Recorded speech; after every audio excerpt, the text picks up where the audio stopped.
Scholars, it's me, Monique Burey-Ballard, and today, of course, is still Thursday, November 12th, 2020. I am in attendance at the Illinois Business Educators Association, or IBEA, Fall 2020, Session 2, and I just wrapped up the topic of emerging technologies, and they demonstrated a few things. When we're talking about emerging, we're talking about new developments, new buds coming along the path for us to use. So we looked at 9 different demonstrations of things that I would rather you all played with and had fun with. So we had 3 different presenters. We had Betsy Westergreen, also April Suter, and Gary Cole. They shared with us these technologies, and some of the ones that I'm going to share with you now are the names and some of the features of what we saw. This first one was called Talk Hiring, and Talk Hiring is a mock interviewing portal. So oftentimes in business education classrooms, or we get a chance to have mock interviews, pretend interviews. Also, if you participate in DECA, you may get an opportunity to do that as well. Unfortunately, with remote learning, we don't get a chance to be one-on-one or in person. Oftentimes, we could do it through Teams, but one of the features or programs that they shared with us today was Talk Hiring. Feel free to look that one up if you too want to get experience or practice mock interviewing. The second of 9, we had Wheels of Names. And I've seen this one used in quite a few of our classrooms on campus. And Wheel of Names is an online spinning wheel. Think of like Wheel of Fortune. And it gives random choice.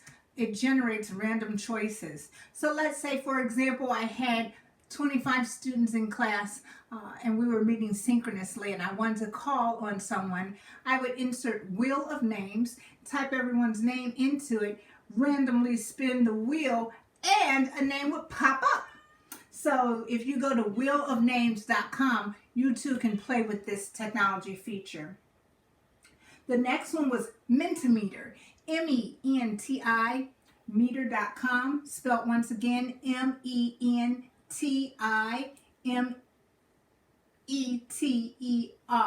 Mentimeter.com.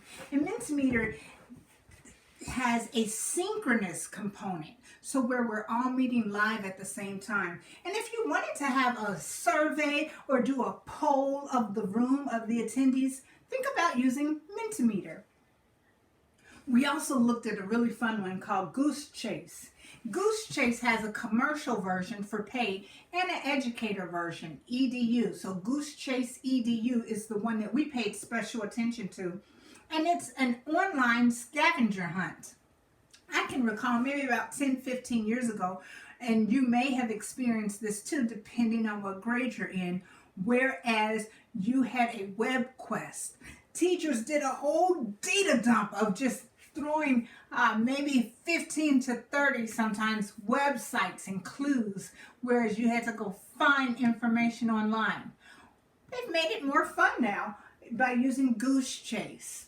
If you go to goosechase.com and Goose, G-O-O-S-E-C-H-A-S-E.com, you'd see many resources available where you too could create your own online scavenger hunt. The next one we looked at was Wakelet. Wakelet is spelled W-A-K-E-L-E-T. Wakelet.com was an extraordinary one. You may recall for our portfolios in business tech class, we got a chance to add multimedia images. And when we talked about multimedia images, we were talking about things like videos, photography, print text like poems or creative writing. And what Wakelet.com does, it's like a Pinterest board, if you will, for multimedia images. Not only are you able to share those boards with you, or what they're called in Wakelet collections, you can also post them, edit them, and add to them. If you're looking for a one-stop shop to add or to create and house or collect multimedia images, think about using Wakelet next time. We also looked at a fun word to say, Floop. Floopedu.com. Floop is spelled F-L-O-O-P. Floop, edu.com. And Floop, it got a chance to offer annotated feedback when you turn in an assignment. So let's say, for example, a teacher would set up a Floop account for you and give you a code. And with that Floop account, you would have to upload or turn in your paper, your assignment. Floop then would allow the proofreader, sometimes teachers or in peer review circles, your peers, your other classmates or competent colleagues, and they can annotate and write right on the screen on your document so that you can improve it.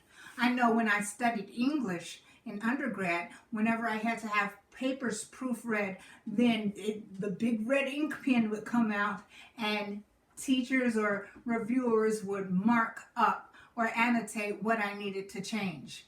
If you miss that feel of using it on paper, consider then using floopedu.com to annotate your work.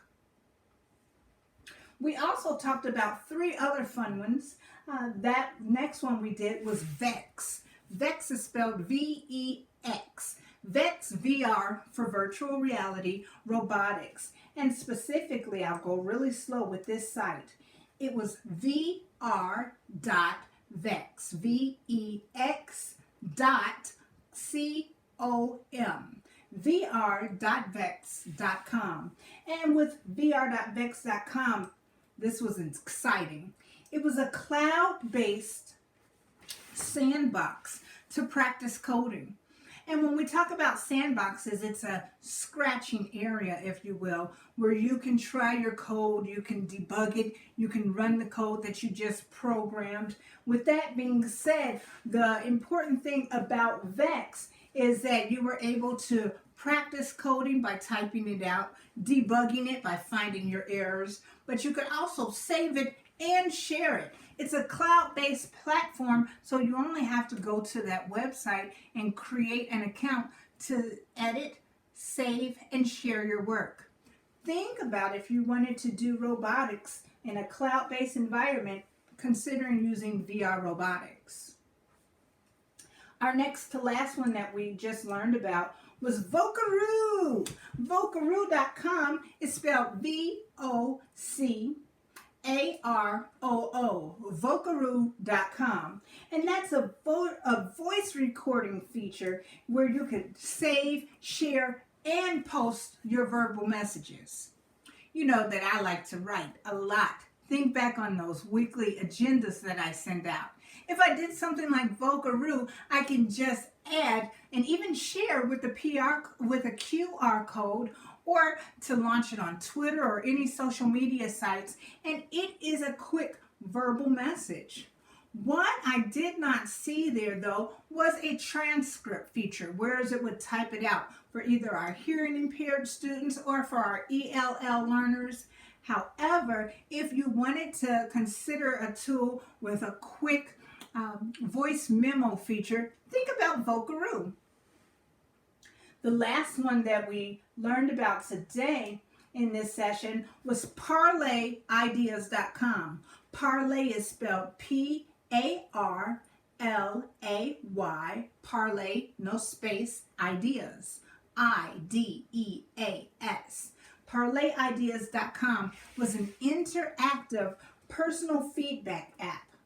What do I mean by that? Well, maybe this will help clear it up more. You can create video messages with Parlay Ideas to engage with online discussions. So another example that comes to mind, if we were going to use parlayideas.com, let's say that for one of our assignments, we did not meet synchronously, live sessions at the same time. It was more asynchronous, but it may have been too much information for me to type out for you. I could use something like ParlayIdeas.com and add a video message. I tend to talk more with my hands anyway, and my face is more animated. So I could use something like Parlay Ideas, or you could too, to interact with your audience in a static, non-moving video feature. As I started off on my reaction video this time, these are ideas that I learned, but they're fresh, hot out the oven, and I wanted to bring them to you. What I'm challenging to our scholars is this. Let's say that when our Amnesty Day opens up and you do not have an opportunity or did not have an opportunity to do the assignment as I presented it, you're more than welcome to modify it to your own needs. What I'm saying is this, scholars.